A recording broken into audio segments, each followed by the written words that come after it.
friends? How are you guys doing today? I hope everybody's having a fantastic day wherever you're at, whatever you're doing. You're loving who you're with and you're loving what you're doing and you're just loving life, thriving and striving. You know what I'm saying? I hope everybody is having a fantastic day.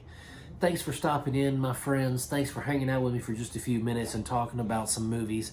Before we get into this, hit that like and subscribe button because today we are talking about 2025's Until Dawn, directed by Mr. David F. Sandberg. Guys, this was good until it wasn't, if you know what I mean. If you know, you know.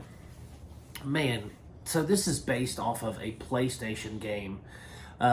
It's basically a choose-your-own-adventure style of game. If any of you are familiar with any of the Telltale games, like the Walking Dead or the Batman games or the Wolf Among Us, they're basically like, you know, choose your own adventure. As you're moving through the environment, it'll give you options on what to do and how to react to situations, and you gotta go from there.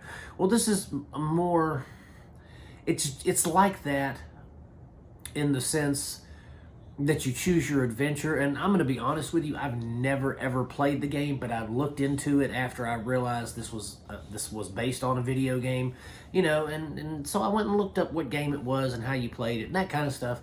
And it's basically choose your own adventure, which looks cool, but it's more of a more mature themed choose your own adventure style game than the Telltale games. And so going into this, I have no idea what the games are about. If the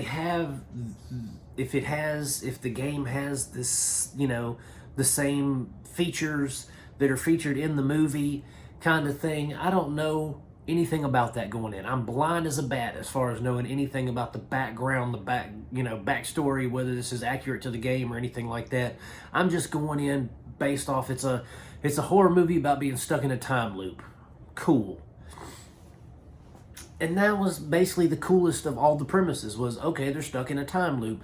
They have to survive until morning and, you know, figure out how to get out of this. That was cool. But then you get into the real meat and potatoes of the story, right? You get into the, what are we really doing here kind of thing. And it just falls apart after that, guys. It really does.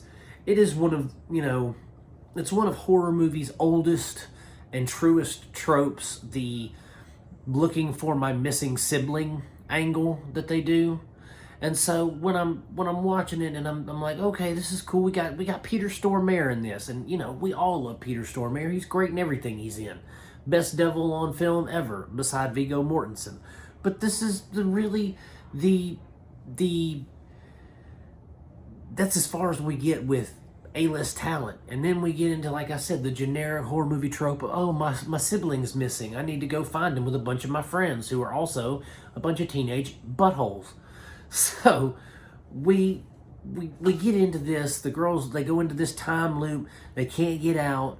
They have so many tries until I think they become part of, you know, whatever it is that they're in. And it's just tired.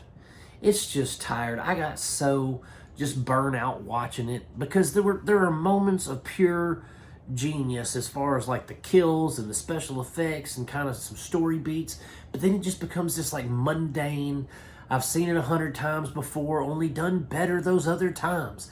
It becomes one of those type of films. There's no great acting in it. I mean, it's a bunch of kids. I say kids, it's probably a bunch of 30-year-olds who they portray as teenagers. It's just, you know, they're acting stupid.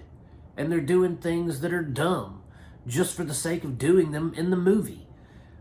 And no one really acts smart. And the guy who's smart is the one who everybody like shuns. And it's just stupid. I didn't appreciate the insult to my intelligence that was this movie. And I don't know if the game is like this. Like I said, I've never played the game, so I don't know if the game is like this or not as far as the characters go and things like that, but I really hope that it is a far better experience than this movie was. I hope it's more anxiety inducing, because at moments of this I'm like, oh man, I don't know what's gonna happen. And then in other moments I'm like, that was so anticlimactic and unsatisfying. Now, there are some great creature effects in this. Don't get me wrong. If you're just a special effects person, then by all means check this out, because it has great special effects in it. And I apologize if you hear any whistling in the background, because it's my child. downstairs. But this is a fantastic example of what not to do when you're making a horror movie. It's a fantastic example of what not to do. Don't have a bunch of 30-plus-year-olds being teenagers acting stupid. Don't have, time loops and creatures and all that kind of stuff if you're going to have a story that isn't even interesting. Like, if you're going to have all these creatures and all these situations and things like that, at least make it cool, like Cabin in the Woods. Because I got a serious Cabin in the Woods vibe from this, and then it turns in to whatever it was, and it just really was a terrible film. And I'm glad I didn't waste my money to go see it in the theater, because I would have felt ripped off. So if you guys have seen it and you liked it, I'm glad. I'm glad that you enjoyed it and that is your thing. But it is not my bag, and so I'm going to give it 2 thumbs down. I rented it. I wouldn't waste my time streaming it. It just, guys, that's it. That's it for Until Dawn. Thank you so much for hanging out with me. Hit that like and subscribe button on the way out, and I'm going to keep making them as long as you keep watching them, baby. God bless you. Peace out, and I'll see you soon.